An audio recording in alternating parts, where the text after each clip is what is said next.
乡亲，大家好，欢迎收看发视在地新闻，我是徐英莹。是不是开始来关心昨这个瑞士规模6.8点的地动造成花莲60石山崩山？因为目前只要是金针花花季，游客受到这个地动造成400外游客掉入山顶。透早，县政府甲军方的人员就使动员机具上山，中途进前就将这个道路抢通，所有的人拢救出来啊！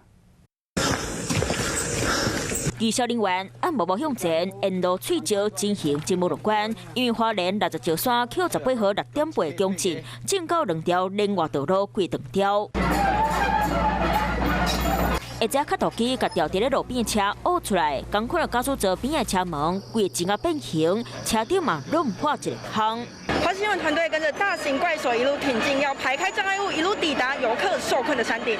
青石头坡路的速度爱赶紧，6.8公尺，那造成严重灾损，各游客掉伫咧山顶。我们的房子1楼结构全部受损，里面的墙壁都倒了，所以现在怕有立即的危险，所以我们从昨天到现在都不敢进屋子里面。那昨天晚上也是睡在车上。那目前物资我们还可以。 饮食物资都还可以。即摆是金针花季节，游客真侪，煞拄到大地动，后面受真侪高倒，今日等救援团队来修理道路。 走到6.5K， 一共有7处的坍方处。